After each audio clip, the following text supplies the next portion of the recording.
Welcome to the show. Today I have with me here Pastor Edmond Boadu Eje, who is going to join me in discussing vaccines and immunization, myths versus facts. Before we proceed, I'll give him a moment to introduce himself to us, what he does, who he is. I know there is more to him being a pastor, so let's give him a moment. All right, okay, thank you so much. So as you just mentioned, my name is, I want to say Edmond Eje Boadu, or Edmond Boadu Eje, any way you want to put it. First of all, I'm a pharmacist. Okay, so I'm the chief pharmacist for the Ghana Adventist Health Services. Okay. Right, I'm an infectious disease pharmacist. Then again, I'm also a minister of the gospel. Okay, thank you so very that much. is simple. No, it's not simple. He's a very important person, especially in our Adventist world. Yeah. Thank you, Pastor. Thank you. We'll take a short break, after which we'll dive into vaccines, whether they are important, whether they are not, the myths and the stories we've heard about it. So stay tuned.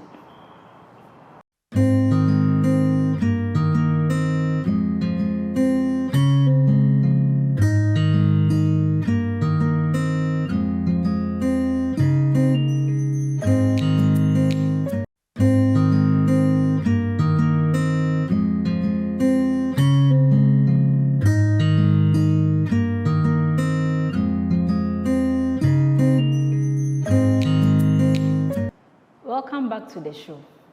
Once again, we are here to discuss about vaccines and immunization. We are going to talk about the myths and the facts concerning vaccines. Pastor, you are welcome once again. Thank you so much. I think I'm more comfortable addressing you as a pastor than as a farm. Okay. Because you are my pastor, so I have to give you that reverence. All right, okay. Okay, so Pastor, can you give us a brief introduction to what vaccines are, immunization, the whole concept? Okay. So when you talk about vaccines, you know, in this world that we have, there are a lot of diseases. Some of the diseases are from what we call, when we were young, in primary school, we were told they were called germs. So for these germs, you have different types. When you grow and you learn up to a certain stage, we call it microorganisms. And for the microorganisms you are talking about those we call bacteria, those we call virus, those we call fungi. Those who are at SHS will also understand we have the kingdoms, Protoctista, and all those microorganisms. They cause a lot of disease, especially with bacteria, the virus, and the fungi. But one of the most dangerous ones or the deadly ones are the viruses and the bacteria. And these ones, when they come into the system, they cause a lot of diseases.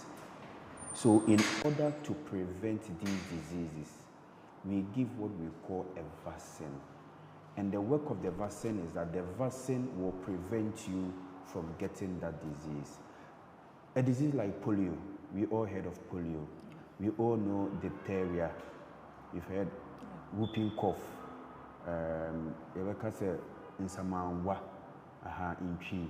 Those ones that affect the kids. All these diseases were very deadly.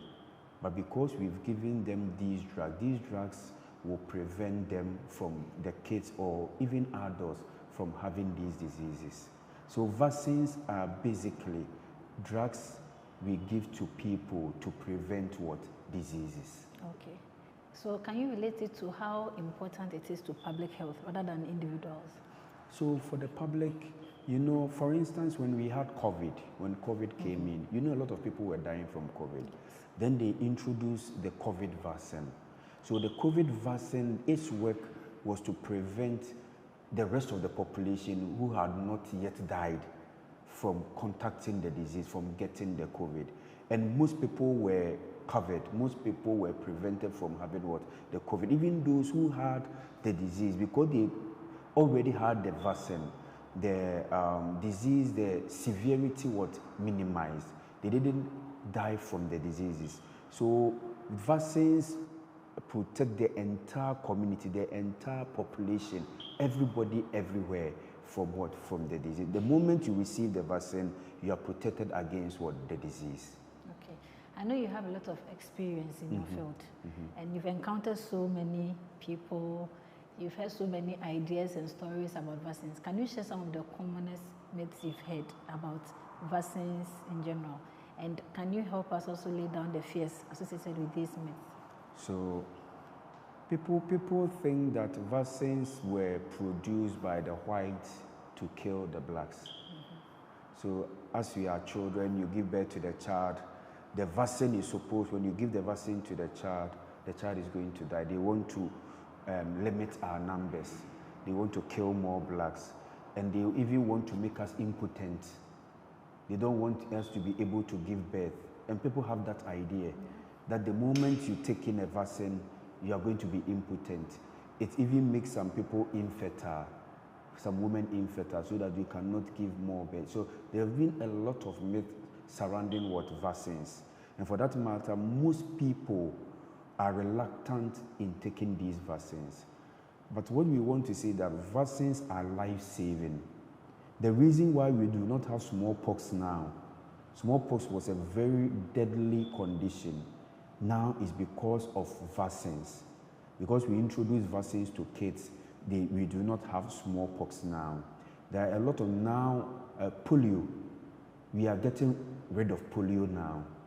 Polio was very deadly, but now polio is leaving the system because of vaccines. So vaccines are very important, and for that matter, we need to promote vaccines anywhere we are.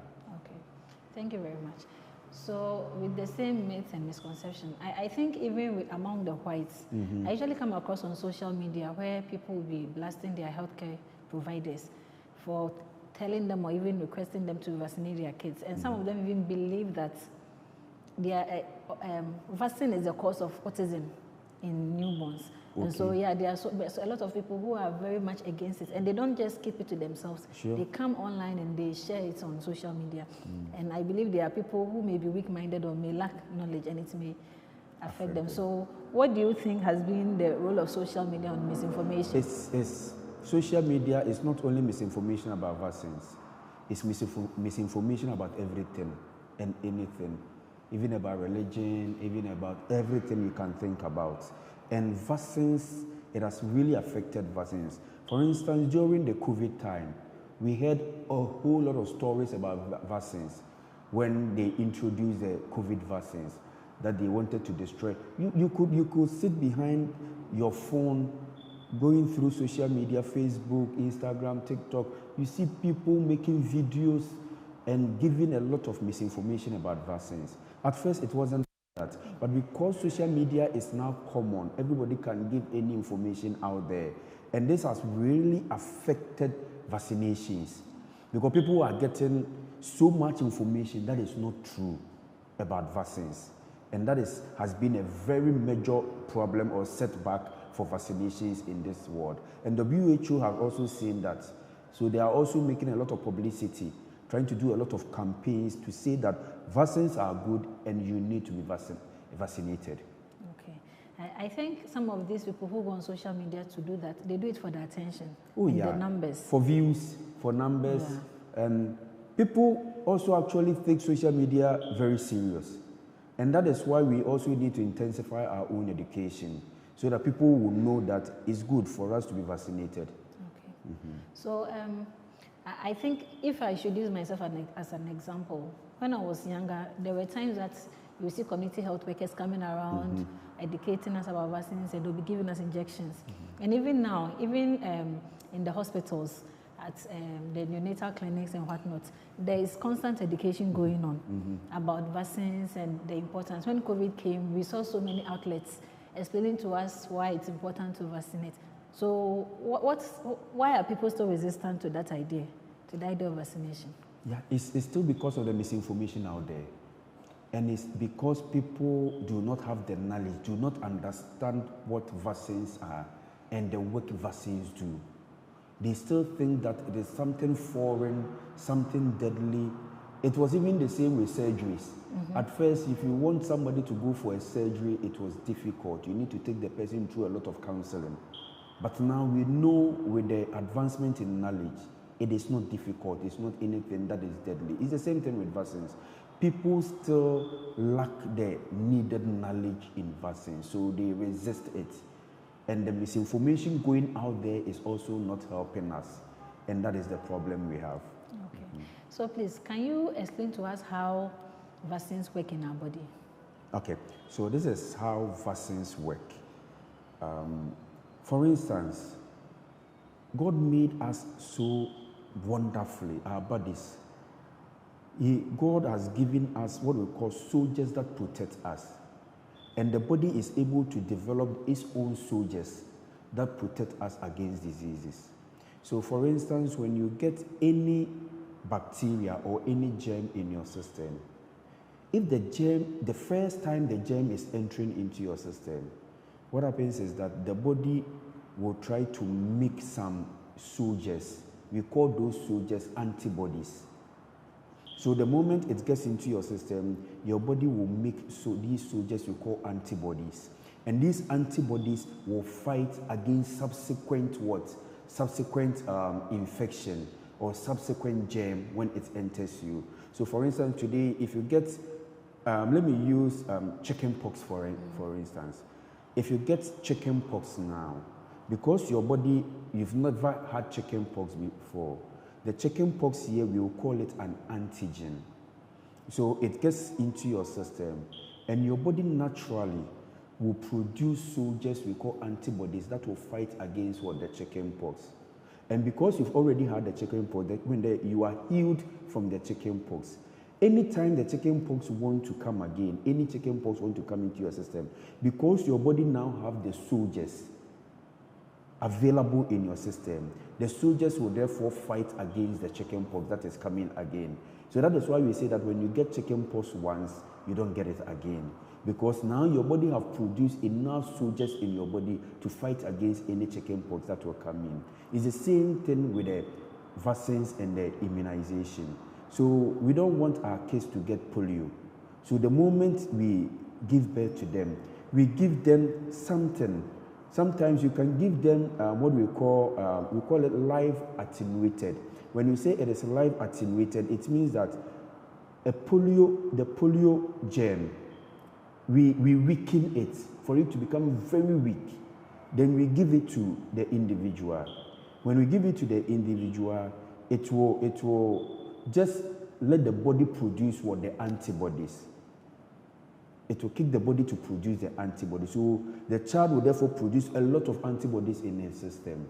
So anytime any polio germ want to enter the system, then these soldiers will fight against the polio. So this is how vaccines and immunizations work. Okay. So we introduce it into the system, then we produce the antibodies, the soldiers, and the soldiers will fight against subsequent ones. That is how simply it works, for anybody to understand. Okay, thank you very much. So, are they dangerous? And if so, are there cases, special cases where they are dangerous? If you say dangerous, anything that we term it as dangerous means it will lead to death. Okay. But rarely would a vaccine lead to death. Very rare. It doesn't happen. It doesn't happen for a vaccine to lead to death. But what can happen is that you can be sick after taking the vaccine. Remember those who took the COVID vaccine, most people fell sick the first day they took the medication. I know some people were even hospitalized after taking the vaccine, but after they were treated, they became okay and they didn't get any of the infection. So you will get a mild sickness, let me use that term, very mild sickness from the same thing.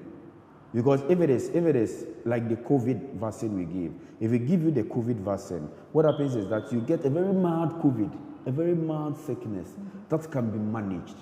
Then after that, you get what? You get very well and you don't get any of that infection again. So for vaccines, and they are not deadly, they will not kill you. But there have been very rare instances where the vaccine have killed someone. Very rare.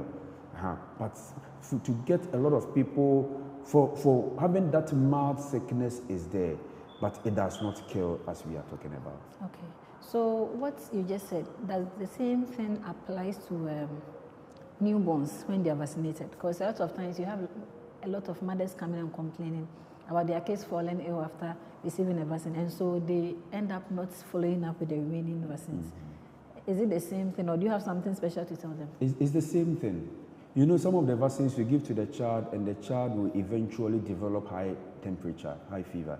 The temperature will go up because you are introducing maybe a virus or a bacteria into the system. Some of them, as I said, some of them are alive.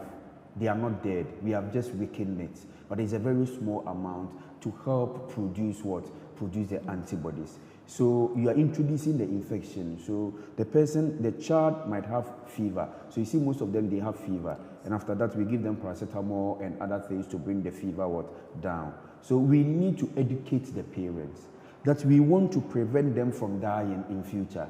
And that is why we are giving them those vaccines. So they need to accept it. Because we don't educate them very well, that is why after the vaccines, they try to resist. But if we educate them very well, the resistance will go down. We should let them know that even with all medication, before you give any medication to any patient, anybody, you need to explain to the person the adverse effects, the effects the person is going to experience after taking the drugs, and any other thing. So for vaccines, we need to educate the parents. Woman, mother, what you are going to give to your child, the child is going to have fever for about 2 days. When it happens like that, you give this paracetamol to the patient, the dose, you educate. So if the child have the fever, the mother will know that she was told that she was going to have the fever. And for that matter, she will not be alarmed. So we need to continue to educate, and educate. Okay, thank you. So let's compare Ghana to other countries. How well are we doing, or how well have we done in our immunization coverage? For now, we are doing very well. Okay. For now, for polio, we are even reaching up to 95%. For coverage, and you know, polio is almost getting to eradication in the country. Yeah. We are almost eradicating polio. If I can't say we have completely eradicated polio, but still you can find some one cases elsewhere. So we are doing so well with our immunization program. And you know, every now and then the public health people go around. They have periods that they move around vaccinating kids and other things. So as compared to some other African countries are really going through a lot. The coverage in Ghana is very good now. And we want to advise every parent to take their kids through immunization to help their kids. Okay, that's good to know. So please, you did mention something about infertility. Can you talk to us about it? Because it seems to be a very important issue to the majority of people out there. So is it true that vaccination affects infertility? If it doesn't, then what's the correlation there? Okay. All right. So I've seen a lot of people, almost all cases in Ghana went through when we were young, we were talking about the 6 killer diseases. So we vaccinated against the 6 killer diseases. And most of the women who received these vaccinations have given birth. Some have given even up to 10 children. Some have given 5, 4, and the rest. Those who received the COVID vaccine recently, most people have given birth. They received the COVID vaccine, they have given birth. So that myth that vaccines causes infertility is absolutely wrong. It is not true. It is not based. There is no medical fact. There is nothing you can need to prove that it is not true. Vaccines do not cause infertility because we have a lot of people who have been vaccinated and they've been able to give birth. Okay. So please, do you think that our cultural practices and beliefs play a role in why people are resistant to vaccines? Yes, true, because even cultural practices, some cultural practices even speaks against giving injections to kids. Okay. Giving these things to people. You know, some religions even stand against it. So our practices, and in some communities, it is very difficult because of the myths surrounding it. And one problem is sometimes you give a vaccine to a child, and the child develop a condition, we cannot, the condition can be from the vaccine or even not even from the vaccine. But if anything happens to the child, then it becomes a whole issue in the community. Everybody will resist it. So the resistance in our culture is based on past experiences or past things that happened, which might not even be due to what? The vaccines. Then that resistance would come in. Culturally, vaccines are not against our culture.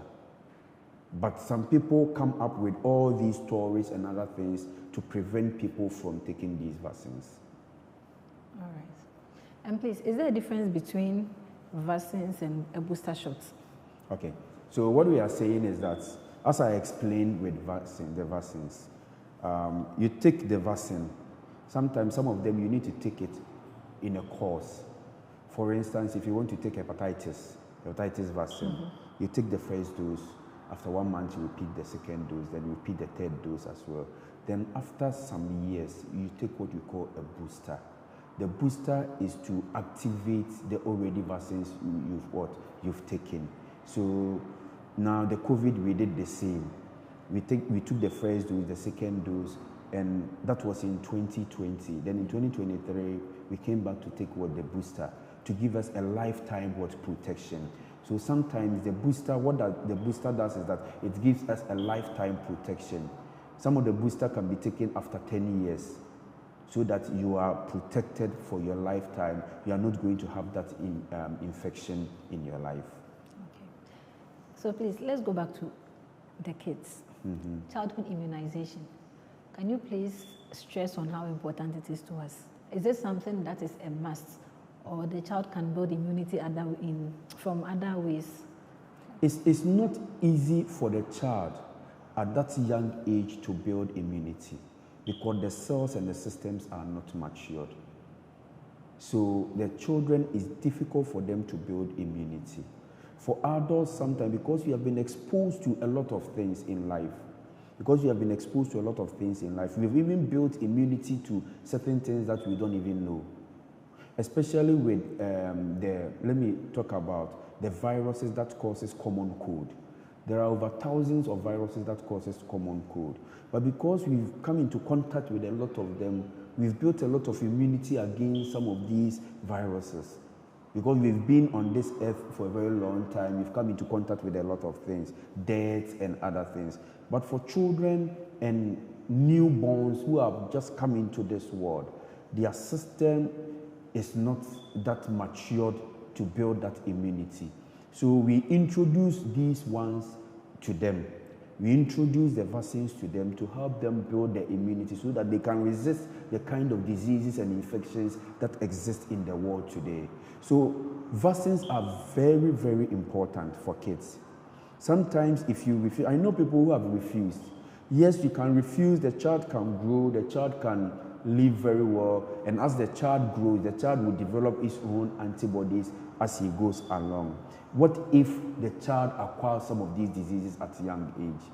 Then the disease will kill the child. So in order to prevent, you don't know what the child is going to pick up in future. You give the vaccine to the child, you allow the child to be vaccinated so that you will be able to prevent the child from these diseases that are already in the world. It is everywhere. So the vaccines will prevent the child from having these diseases. Okay, thank you. And so please, we all know how COVID came, and so most of us ended up taking the vaccine. But outside of those pandemics, do adults take vaccine? Other than these pandemics that happen once in a while, do adults take vaccine? Yeah, so I know most adults have taken the hepatitis B vaccine. Okay. Hepatitis B vaccine, most people have taken it. Even hepatitis A, some people have also taken the hepatitis A. Now, yellow fever too is there. People are still taking it. If you want to travel today, they will ask you to go and take these vaccines. Measles, even if you've not done it, they will ask you to go and have it. So if you don't have the records, you need to prove the records. So what happens is adults still take vaccines. I know meningitis, some time ago, we were all forced to take meningitis vaccines against meningitis. And every now and then, diseases are coming up and we need to take vaccines against some of these diseases. Those pandemic ones are there, but there are certain ones like the hepatitis B that is already there. I know they are still working on the malaria vaccine, and they've started introducing malaria vaccine gradually.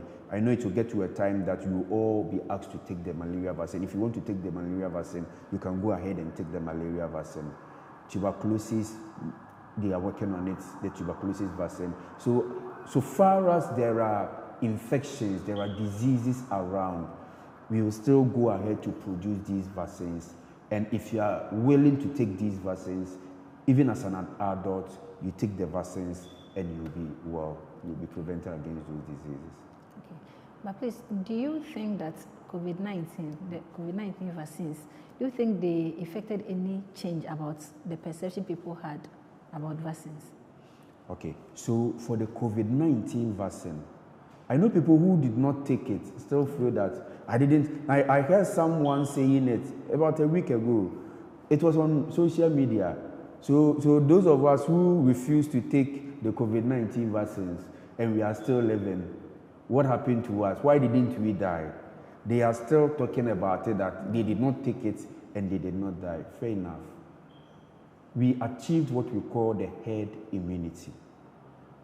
The whole world, this country, we achieved the herd immunity. When we talk about herd immunity, we are looking at most people taking the vaccine. So if most people take the vaccine in the country, it means that the viruses will find it difficult spreading. Because if we are 10 people here and about 8 of us have taken the vaccine, it will be difficult for it to spread through the 8. So it will protect the 2 who did not take it. Okay.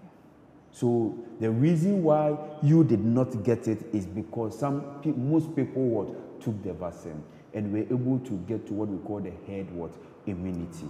So the COVID-19 vaccine actually helped to stop the spread of the COVID-19. Now, COVID-19 is not gone. It's still hanging around.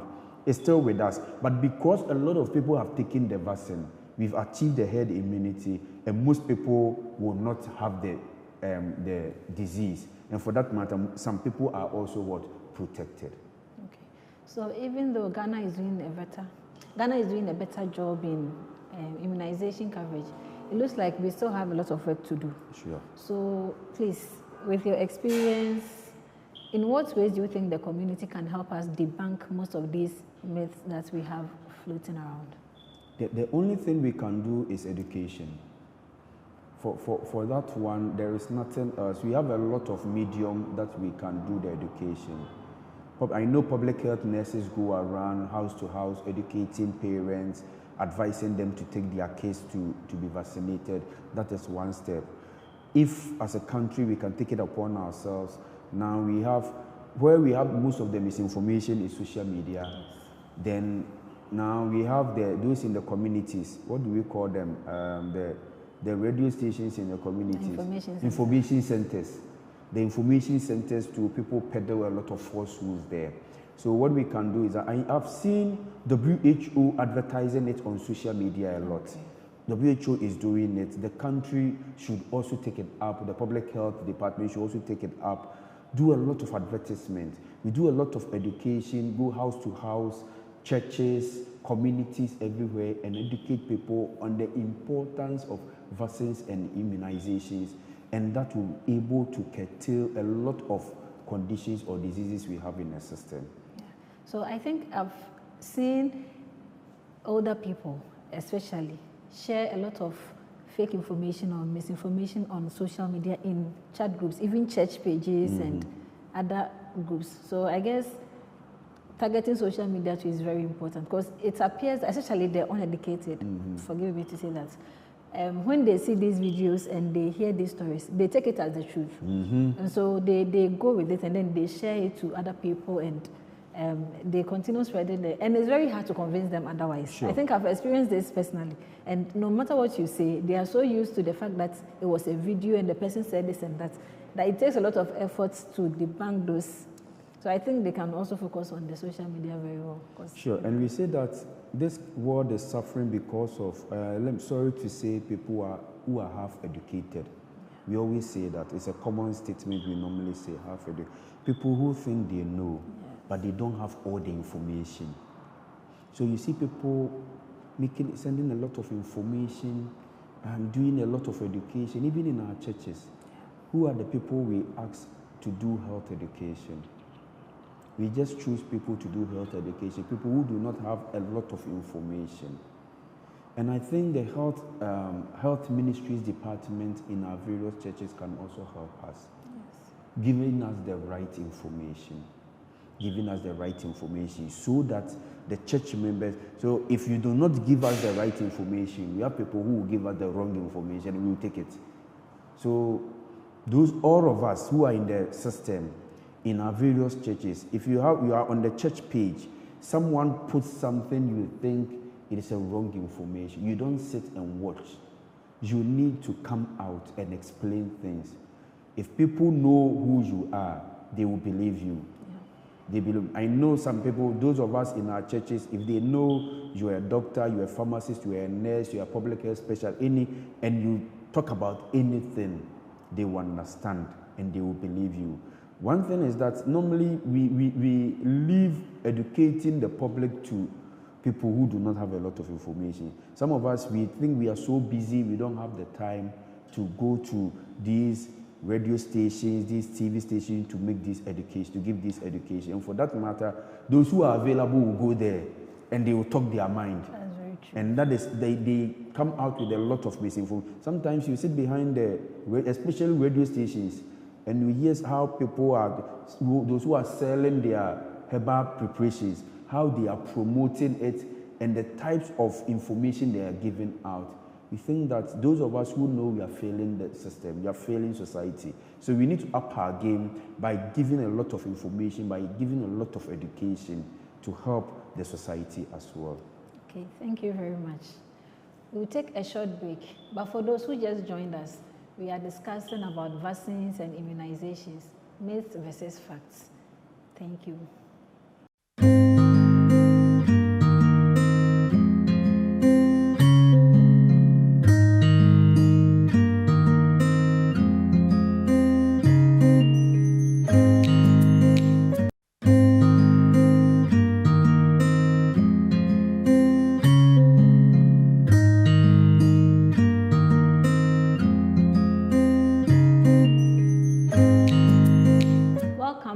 To the consulting room. The topic of discussion today is vaccine and immunization, myths versus facts. And I have with me here from Edmond Ejebodu. Please, you're welcome once again. Thank you so much. So to pick up from where we left off, so it looks like most of the education has to come from health workers. Mm-hmm. But are there ways we can help parents also educate their younger ones, or families to help each other and educate others on? Okay, so the same way health workers are doing, the mothers can also educate younger ones. They are those who are about giving birth, their kids, on the importance of what vaccines, because they allow their kids to be vaccinated if they did not die. So they can also advise them, counsel, tell them that it's good. Sometimes, when we give birth, our mothers are always with us. So the mother who is with the daughter who has already given birth should be an advocate, should try and convince, advise, counsel the daughter to take the child through all the childhood immunization. It's a very good schedule. You don't take all of them at the same time. Some of them, you take them the second day after birth, some of them after 1 month, after 3 months, after 6 months, some of them even up to 2 years, up to 5 years, you still give it to them. So you go through all the schedule to prevent diseases for the child. So mothers, churches, everybody is involved in this. We shouldn't leave it to only the health workers. Now we are having this education. Anyone who is listening to us, watching us, can also take it upon him or herself to also advise people to get vaccinated, to vaccinate their kids, so that we all together prevent diseases. Okay. So please, can you share some success stories in vaccination, especially when it comes to disease eradication? Okay, so as I was saying, there's been a lot of successes. We talk about smallpox. When smallpox came into this world, it was very deadly. Very deadly. And it killed a lot of people, smallpox. But now, through vaccinations, through immunizations, we've been able to deal with it. Meningitis. Meningitis is also one other thing. Sometimes you'll be there and you hear about CSM. CSM in the north coming down here, we vaccinate and we are able to protect most people from having it. The COVID-19 recently is what an example, a success story of what? Vaccination. Then polio. Polio is nearly eradicated in our system. Polio. Polio is also a success story. So if we all get vaccinated, the disease is going to go away. We are not going to encounter it again in this world. If we don't do it, the disease will still linger around and affect a lot of people. Okay. So we've said a lot about vaccination. How safe is it to take multiple vaccines at the same time? Taking multiple vaccines at the same time is safe because a lot of people have taken it and has been safe for them. But in few circumstances, in few patients, you can have interactions interacting with their systems. We are not ruling it out that it cannot do anything, but it is safe. But in rare cases, in some few patients, you see some form of interactions that can cause some illnesses, some sickness for a period of time, whereby we look after that person very well, we treat the person, and the person will be healed. As I already said, even with a single shot of a vaccine, for most of the vaccines, you will feel feverish, there will be some mild sickness, but with time, you get healed and you'll be okay. So if you take one or two vaccines at the same time, because if you take more than one at the same time, if each of them is causing a form of sickness, then you are going to be down for some time. But after going through treatment, after we monitoring you and everything, you come back again and you'll be fine. Okay. So now, the most important question. Are vaccines affordable and accessible to all in Ghana? For vaccines in our country, it's absolutely free, especially with the childhood vaccines. You visit any hospital, the public health department, and they will vaccinate them. Vaccines in this country is absolutely free for childhood diseases. You know, the hepatitis B virus vaccine is quite a bit expensive, but now for about 10 to 20 years ago, it was included into the childhood immunizations. So for children born about 10 years ago or up to, I've forgotten the exact period, they all have been vaccinated with the hepatitis B. So, but for adults, for some of the vaccines, you need to pay, you need to buy, which is not expensive. It takes very little amount. So vaccines is very cheap and very affordable in our country. Some of them, most of them are absolutely free that you can go. Especially when there is a pandemic, when the COVID-19 came, it was absolutely free, you go for it. Especially when there's a pandemic, it is given out free of charge. But when there is, for instance, you want to travel and you need to take a certain kind of vaccine, for those ones you pay a little amount of money and you are given that vaccine. But some of them too is even free. Okay. So you've talked a lot about childhood immunization and even vaccines as adults. What about pregnant women? Why do we give them vaccines, and is it safe for their pregnancy or the child they are carrying? Yes. So what I can say is that if it is not safe, we will not give it to them. Okay. For pregnancy, I always say pregnancy is a disease. It's a whole disease on its own. And for that matter, anything you are giving to a pregnant woman, you need to make sure that it is absolutely safe, even with drugs. So there are a lot of drugs that are contraindicated. We don't give to pregnant women. So those who are pregnant, we always say that before you take in any drug, you need to consult your doctor, you need to consult the pharmacist, or you need to consult your midwife before you take in any drug. Even with the first 3 months of pregnancy, almost every drug is contraindicated, almost every drug. You need to be very careful in taking the drug. So before we can give a vaccine to a pregnant woman, it means that we've done our research very well and we know that it is safe for them to take, because you can be sued if you have that issue. If you give the vaccine to the pregnant woman and the woman loses the child, the woman can sue the healthcare system. So we know that it is safe. So you go there and we ask you to take any vaccine. It's because we've done research into it and we know that it is safe. A lot of people, other people have taken it and it did not do anything to them. That is the reason why we want you to also take that vaccine. Okay. So earlier you mentioned that when you are traveling, they would ask you for a certificate that shows you received some vaccines, like the yellow fever, even Hep B and whatnot. Why are they important? If I'm traveling to a country where there's no outbreak over there, why do I need to have a yellow fever vaccine or a card to show that I've been vaccinated when I don't even have that disease? Why is it important? When you are vaccinated, it means that you don't have the disease. That's the only way, because if you go, especially outside Africa, if you go to the developed world, for them, these infections, let me say, are almost non-existent there. They don't have it. Here we are struggling with malaria.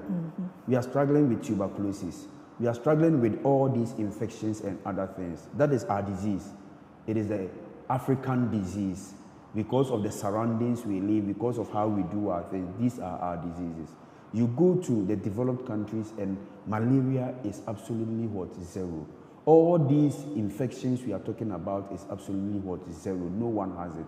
So if you are coming into our system, because you are from an endemic area, a place where these conditions, the infections are common, they need to make sure that you are not bringing some of these infections there, because you are coming into contact with people. So they want to make sure anybody who is vaccinated means that if you have the disease, we will not vaccinate you. You know that. Yes. So that's what happened is that those who already had the COVID, we did not vaccinate them. If you already have hepatitis B, we will not vaccinate you. Because we know that if you get treated, if you come out of it, you are going to develop what? The antibody. So those, if you have it, you will not be vaccinated. So they will also be very careful. Why is it that you are not vaccinated? If you are not vaccinated, then there is a risk that you are carrying what? The infection. So go and get vaccinated. If you are vaccinated, it means that you are not carrying any infection, and therefore they will allow you into their country. Okay. So you earlier mentioned that some of the vaccines are taken in multiple doses, like the Hep B vaccine. What happens if you miss a dose? What do you do? You need to go for it. Because as we are saying, it is a schedule. You take the first one, and it protects you for some time. Then we reintroduce it again to protect you as well. Sometimes you need to take 3 doses so that you will be safe. We will safe to say that you are protected. You are absolutely protected. So if you miss the second dose, anytime that sometimes you need to go and start all over again. For some of the vaccines, you need to go and start. If you miss it for a very long time, you need to start all over again. But some of them, you can just continue with it and finish with the doses. Okay. So has vaccination had any impact on child mortality worldwide? Yes, very well. Vaccination have prevented a lot of mortality. If not for vaccination, we are going to experience a lot of death in children. A lot of children were going to die, especially for us in this part of the world, where infections are a lot, where infections are everywhere. We are going to experience a lot of death. And research has shown that before vaccination, TB was killing a lot of people. Yeah. If you read history, you talk about history of medicine and other things. Before even the introduction of antibiotics, Fleming and the rest came up with penicillins and the rest. A lot of people were dying. A lot of people were dying. But the introduction of these vaccines have been able to protect a lot of people from diseases, including kids. These childhood, there's enough evidence everywhere to suggest that these vaccines protect the children against death. childhood death and childhood diseases like the diphtheria, the whooping cough, the tuberculosis, the polio, and the rest. Okay. So please, how are vaccines stored and do they expire? Okay. Vaccines are what we call them biological products. Biological products. Biological products are supposed to be stored in the refrigerator. It's always supposed to be stored in the refrigerator. It should be at a certain temperature. The moment it comes into contact with heat, it gets destroyed. Sometimes you look on the bottle and the date of birth is, the expiry date is about a year, but it had already expired. It is destroyed because we exposed it to what? To heat. So for vaccines, and in our country here, the storage of vaccines are in the hospitals. We store them in there. And you see the public health nurses, as when they come around with their the ice chests and those things. We got the cold chain. You need to always maintain what we call the cold chain. The cold chain, it should always be cold, refrigerated. The moment it comes out for some hours and it is not in the refrigerator, it will be destroyed. So vaccines are always, you always want to keep it under the cold chain in a refrigerator. That is how we store them. And with certain medications as well, medications that are biological, that is how we store them. Okay. So I think most of our experiences have been from the cities and towns. How are we reaching out to the remote areas and rural areas in terms of vaccination coverage? So that is why now we have the public health nurses, we are spreading them. Public health nurses. For us here, I know now in almost every village in this country, people have access to televisions. Yeah. So as we are doing this program here, I know people are watching us in very remote areas. So if they can understand the language we are using, they will understand it. Other than that, then we have the public health vans that also go around. People announcing it in the communities, talking about it. When there is time for vaccinations, you know, some of the public health nurses, for weighing and immunization, they move from one town to the other. If you visit the rural areas, they move from one town to the other, and they know the days they go there, and they call all the mothers to bring their kids, and they vaccinate them. So we are doing well in terms of vaccination. It's only those who do not want their kids to be vaccinated who have not been vaccinated. But if only you want your kid to be vaccinated in Ghana here, the kid will be vaccinated. So for the people who are against vaccination or who are anti-vaccination, especially when it comes to their kids, do those kids pose harm to those who have been vaccinated, or those kids cannot affect those who have been vaccinated? So if the kid has already been vaccinated, the kid is protected against any infection. But the problem will be for those who have not been vaccinated and those who have not been vaccinated. If we have, in this community, none of us have been vaccinated, then it means that we can transmit infection, we can move infection around ourselves. But if one of us is vaccinated, then that person who is vaccinated is protected. The one who is vaccinated cannot also not transmit it to another person. Okay. So please, for most of the childhood vaccinations, are they for a lifetime, or after some years as an adult, you have to repeat? Most of them are for lifetime. Now, you took the childhood vaccinations, you've not taken any of them again, and you will not take them again. They are for a lifetime. So some vaccines are for a lifetime. Some of them are for a very short period of time, to protect you for a short period of time. You need to take them again. You know, we have the tetanus vaccine, the tetanus one. You know, for some time, you take it for some time, and you need to repeat it. So it depends on the vaccine. Some of them, you need to repeat it. And as you asked earlier, some of them, you also need a booster. Along the line, you need to boost it up so that you can have that lifetime protection. Okay. So please, do you think global cooperation is important in vaccine distribution? Yes. Now we have a lot of global companies dealing in it, helping. You know, the COVID-19 vaccine came to us absolutely free. We had Global Bill Gates and other people. Now Bill Gates have taken vaccines to a different level. We have a lot of people who are sponsoring it. Now in Ghana here, we want to establish a pharmaceutical company that produces vaccines. After the COVID-19, I know some companies have taken it up and now they are producing vaccines to be distributed. So there's been that cooperation worldwide, the World Health Organization, trying to make sure that vaccines are available for everybody and for every child as well. Okay. So please, how does the future of vaccines look like, especially with advancement in technology? Yes, I think now, as I said, a lot more companies are producing it. At first, we had a very few companies that were producing vaccines, but now we have a lot more companies that are producing what? The vaccines, and they will continue to produce it for the future. Now, because we have a lot of success stories, it means that we need to go ahead. Sometimes you might get it wrong along the line, but quickly they will correct it and we move on. It doesn't, so as I'm saying, it doesn't mean that everything coming is good. Sometimes they get it wrong. You know, it's been about 20 years since I heard about the development of malaria vaccines. More than 20 years when they started the development. I know in Ghana here they did the research.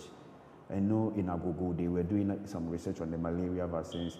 They've been doing a lot around the world. But now it is not even that very common for everybody. So as we go along, more vaccines will come in as we tend to prevent a lot of infections and a lot of diseases. And as more diseases come up, new vaccines will also be introduced. We have whole companies who have a research department working on it. So in Ghana here, we're also doing our bit. You go outside the world, they are also doing their bits. Everybody is trying so that we will prevent diseases like the COVID-19. You know the number of people COVID-19 killed. We don't want to have that again. And we want to always be ready to face these challenges as they come along. Okay. So please, your final words to the viewers who may be still hesitant about vaccination. So I want to tell everybody here watching us today, spread the message, spread the news. Taking in a vaccine is not a sin. Taking in any form of vaccine is not 666. Taking in a vaccine will not kill your child. If you give the vaccine to your child, it will not kill the child. Taking a vaccine will not make you infertile. Taking a vaccine will not make you impotent. Vaccines are good for us. It helps prevent diseases. And for that matter, we need to take it. Thank you. Thank you to Farm Edmond J. Puedu, who is also my pastor. We are very grateful for having you here today.